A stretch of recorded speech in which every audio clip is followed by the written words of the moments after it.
वो जिंदगी में सिर्फ एक लड़ाई हारा था जब बचपन में उसे चंद बच्चों ने मारा था। उसके बाद वो सारी जिंदगी नहीं हारा।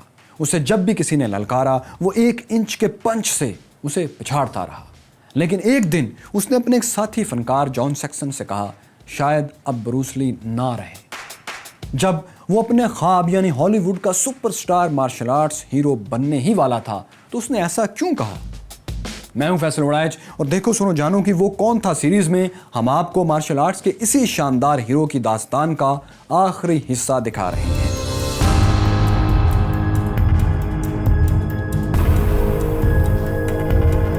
ब्रूस ली को एक दिन हॉलीवुड स्टूडियो से एक टीवी सीरीज के लिए कॉल आई। वार्नर ब्रोस को एक सीरीज में एक चाइनीज किरदार चाहिए था।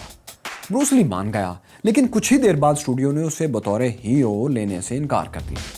एक बार फिर वही मसला कि अमरीकी अवाम गैर अमरीकी को बतौर हीरो कबूल नहीं करेंगे, खुसूसन एशियन को। हद ये थी कि एक अमरीकी अदाकार को मेकअप करके चाइनीज टच दिया गया और ये सीरीज बनाई गई। अब ब्रूस ली ने अपनी इस कमजोरी ही को अपनी ताकत बनाने का फैसला किया। वो अमेरिका छोड़कर वापस हांगकांग आ गया और चाइनीज फिल्म इंडस्ट्री ज्वाइन कर ली। यानी अब चाइनीज स्टार चाइनीज ऑडियंस ही के लिए काम करेगा। जो अमेरिका में उसकी कमजोरी थी वही अब हांगकांग में उसकी ताकत थी। एक Chinese martial arts hero for Chinese.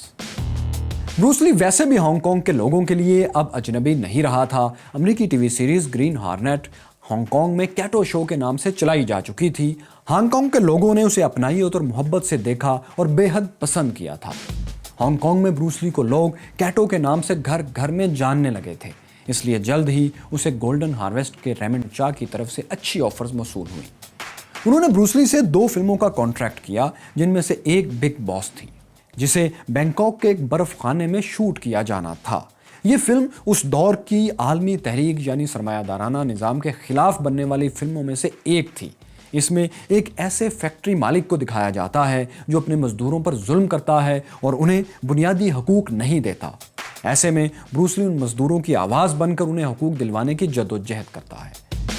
Film shoot हुई, सिनेमा घरों में लगी। ब्रूस ली भी अपनी फैमिली के साथ सिनेमा गया। फिल्म खत्म हुई तो सिनेमा में पिन ड्रॉप साइलेंस थी।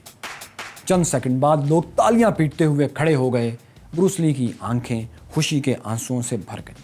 10-15 seconds seemed like forever and then cheers. इस फिल्म ने ब्रूस ली को हांगकांग का वैसा ही सुपरस्टार बना दिया जैसे कभी माइकल जैक्सन अमेरिका में हुआ करता था। ब्रूस ली घर से बाहर निकलता तो हजारों लोग जमा हो जाते। वो रेस्टोरेंट में खाना खाने जाता तो लोगों की एक भीड़ रेस्टोरेंट के बाहर जमा हो जाती। ब्रूस ली और उसकी फैमिली के लिए घर से निकलना 2 भर हो चुका था। लेकिन अभी उसकी शोहरत को 4 चांद और भी लगने थे। 1972 में ब्रूस ली की दूसरी फिल्म आई, फिस्ट ऑफ फ्यूरी, जिसे चाइनीज कनेक्शन भी कहा जाता है। Fist of Fury Bruce Lee की मर्जी के मुताबिक बनी थी, यानी डायरेक्शन और फाइट सीन्स उसकी ख्वाहिश के मुताबिक तरतीब दिए गए थे। इस फिल्म में ब्रूस ली ने पहली बार ननचाकू का इस्तेमाल किया, लेकिन इस फिल्म की शूटिंग के दौरान ब्रूस ली को इंजरी हो गई।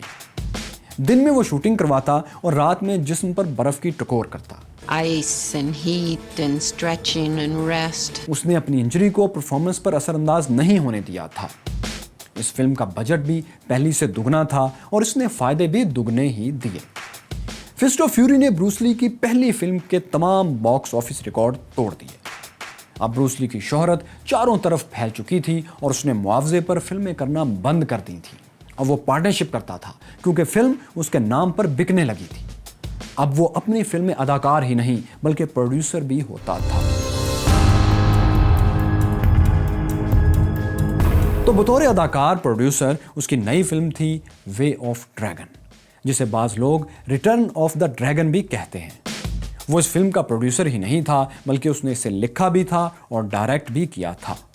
ये चाइनीज फिल्म थी लेकिन इसकी शूटिंग रोम के कोलोसियम में होना थी। इस फिल्म में ब्रूस ली और चक नॉरिस की लड़ाई एक क्लासिक का दर्जा रखती है। कौन है जिसने इस लड़ाई के शॉट्स नहीं देखे? माहिरीन इस फाइट सीन को अपनी तर्ज के all time best fight scenes का दर्जा देते हैं। यह भी एक सुपर हिट फिल्म थी। इसके बाद इसकी फिल्म गेम ऑफ डेथ की रिकॉर्डिंग शुरू हुई। इसी दौरान उसकी शोहरत वहां पहुंच चुकी थी जहां का उसने कभी ख्वाब देखा था। इसीलिए कहते हैं कि ख्वाब जरूर देखें, क्योंकि ख्वाबों के साथ मसला ये है कि ये पूरे हो जाते हैं। तो ब्रूस ली को हॉलीवुड के लेजेंडरी स्टूडियो वार्नर ब्रोस से फिल्म की ऑफर हुई। यह फिल्म हांगकांग के गोल्डन हार्वेस्ट और वार्नर ब्रोस ने मिलकर बनाना थी। यह फिल्म थी मशहूर ज़माना एंटर द ड्रैगन। यह ब्रूस ली की वाहिद और पहली हॉलीवुड फिल्म थी। इसके लिए उसने सारी जिंदगी ख्वाब देखे थे, लेकिन इस फिल्म की शूटिंग में एक बहुत बड़ा मसला सामने आया। मसला ये था कि फिल्म चूंकि हांगकांग में बनना थी और इसमें बहुत से एक्स्ट्राज को बतौर मार्शल आर्ट प्लेयर्स भी कास्ट किया जाना था। जिनको कास्ट किया गया वो गैंगस्टर्स थे। तो इनमें से अक्सर मार्शल आर्ट्स के रिवाज के मुताबिक शूटिंग के दौरान ही कैमरे के सामने ब्रूस ली को लड़ाई का चैलेंज दे देते थे कि तुम बड़े मार्शल आर्ट्स के माहिर बने फिरते हो, ज़रा हमें हरा कर दिखाओ तो जाने। ब्रूस ली डरने वाला नहीं था। उसने कई लोगों से मुकाबला किया और जीता भी, लेकिन जाहिर है इसी तरह चलता रहता तो फिल्म कभी नहीं बन सकती थी। इस फिल्म की तैयारी के दौरान अमेरिकी और चाइनीज टीमों के दरमियान अनबन भी शुरू हो गई थी। कुछ ज़बान के मसले थे और कुछ एक दूसरे के कल्चर को ना समझने के मसाइल आड़े आ रहे थे। एक वक्त में वार्नर ब्रोस की अमेरिकी टीम इतनी मायूस हुई कि उसने फिल्म दरमियान में छोड़कर अमेरिका वापस जाने का फैसला कर लिया। लेकिन ऐसे में ब्रूस ली की बीवी लिंडा ली ने बहुत अहम किरदार अदा किया। वो चूंकि अमेरिकी और चाइनीज दोनों कल्चर्स को समझती थी, इसलिए उसने दोनों टीमों के दरमियान पुल का किरदार अदा किया और फिल्म को मुकम्मल करवा दिया। यह फिल्म ब्रूस ली का ख्वाब थी। ब्रूस ली ने कई बरस तक प्रोड्यूसर्स के दरवाजे खटखटाए थे और यह पहली बार था कि किसी हॉलीवुड की फिल्म में एक एशियन हीरो मरकजी किरदार अदा कर रहा था। कहा जाता है कि ब्रूस ली शुरू में कुछ नर्वस भी था। इस फिल्म का एक सीन जो कई हजार आइनों में फिल्माया जाना था, इससे ब्रूस ली को टेक्निकल इख्तलाफ भी था, लेकिन प्रोड्यूसर इस सीन को यूं ही फिल्माना चाहता था। इख्तलाफ के बावजूद ब्रूस ली ने यह सीन बहुत अच्छे से फिल्माया और ऐसा काम किया कि लोग आज भी इसे याद करते हैं। 1973 में एंटर द ड्रैगन की शूटिंग मुकम्मल हो चुकी थी और ब्रूस ली हांगकांग में ही पोस्ट प्रोडक्शंस पर काम करवा रहा था कि उसे अपने सर में कुछ गड़बड़ महसूस हुई। 10 मई 1973 को उसे अस्पताल ले जाया गया। डॉक्टर्स ने उसका मर्ज भांप लिया और उसकी ट्रीटमेंट की, जिससे वो तंदुरुस्त हो गया। लेकिन डॉक्टर्स ने उसे बताया कि उसे एक ऐसी बीमारी है जो बहुत कम लोगों को होती है। इस बीमारी को सेरिब्रल एडिमा कहते हैं, जिसमें दिमाग का साइज कुछ बड़ा हो जाता है। ठीक तो वो हो गया, लेकिन साथ ही बहुत परेशान भी हो गया कि ये मुझे हुआ क्या है। बेहतरीन डॉक्टर से मशवरे के लिए वो लॉस एंजलिस अमेरिका चला आया, जहां उसके मुख्तलिफ टेस्ट हुए। वो लॉस एंजलिस ही में फिर रहा था कि उसे एंटर द ड्रैगन में काम करने वाला साथी अदाकार जॉन सैक्सन मिला। जॉन ब्रूस ली को अमेरिका में देखकर बहुत हैरान हुआ और पूछा, ब्रूस ली तुम और यहां? ब्रूस ली ने अजीब सा जवाब दिया। उसने कहा, अब शायद ब्रूस ली ना रहे। यह ब्रूस ली की तरफ से जिंदगी में पहली बार मायूसी का इजहार था। लेकिन कुछ दिन बाद जब उसकी रिपोर्ट्स आईं तो उनके मुताबिक ब्रूस ली का जिस्म एक 18 साल नौजवान की तरह सुपर फिट था। वो खुशी से सरशार हो गया और वापस हांगकांग जाकर अपनी नामुकम्मल Chinese film Game of Death पर भी काम शुरू कर दिया। 20 जुलाई 1973 के दिन वो साथी अदाकारा मैटी टेंग के घर में था, जब उसे एक बार फिर सर में तकलीफ हुई। बैटी ने उसे अपने इस्तेमाल की एक आम सर दर्द की गोली दे दी और ब्रूस ली साथ वाले कमरे में आराम करने चला गया। चंद घंटे तक जब वो बाहर नहीं आया तो अदाकारा उसे जगाने के लिए कमरे में गई। वो जगा रही थी, लेकिन ब्रूस ली उठ नहीं रहा था। उसने घबराहट में प्रोड्यूसर रेमंड चा को बुलाया। रेमंड ने उस डॉक्टर को दर्जनों बार फोन किया जिसने 2 माह पहले ब्रूस ली को चेक किया था, लेकिन उस डॉक्टर का फोन मुसलसल बिजी जा रहा था। आखिर रेमंड चा भागम भाग बेटी के घर पहुंचा। उसने ब्रूस ली को बेसुध पड़े देखा तो परेशान हो गया। उसने एम्बुलेंस बुलाई और उसे जल्दी जल्दी अस्पताल मुंतकिल किया। डॉक्टर्स ने मुआयना किया और रिपोर्ट दी कि ब्रूस ली तो कब का मर चुका। ब्रूस ली अपने ख्वाब हॉलीवुड में अपनी पहली और वाहिद फिल्म पर्दा स्क्रीन पर देखने से पहले मर गया था। I rushed over to the hospital. Bruce was unconscious and was never conscious again. Hong Kong का सुपर हीरो अचानक मर गया था और खबर जंगल में आग की तरह दुनिया भर में फैल रही थी। हांगकांग में उसके चाहने वालों को यह समझ नहीं आ रहा था कि ऐसा अचानक कैसे हो गया। हर बड़े आदमी की तरह उसकी मौत पर भी दर्जनों कहानियां बनाई गई। कुछ ने कहा इसे चाइनीज आर्ट गैर मुल्कियों को सिखाने पर देवताओं ने सजा दी है। यह भी कहा गया कि यह चाइनीज माफिया की कारस्तानी है। लेकिन उसकी बीवी ने ब्रूस ली का पोस्टमार्टम करवाया और उस मेडिकल रिपोर्ट के मुताबिक ब्रूस ली की मौत उसी नायाब बीमारी सेरिब्रल एडीमा ही की वजह से हुई थी। रिपोर्ट के मुताबिक ये एक एलर्जिक रिएक्शन था जो सर दर्द की उस गोली से हुआ था जो साथी अदाकारा बेटी ने ब्रूस ली को दी थी। पुलिस तफ्तीश के दौरान किसी साजिश का भी इंकशाफ नहीं हुआ। उसकी Hollywood film enter the dragon उसकी मौत के सिर्फ 1 महीने बाद रिलीज हुई तो उसने हॉलीवुड का जॉनर ही तब्दील करके रख दिया।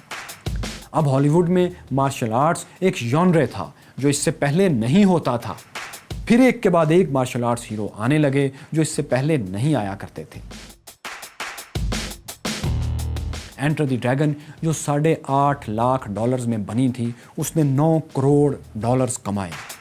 इसकी दूसरी नामुकम्मल Chinese film Game of Death भी बाद में मुकम्मल की गई।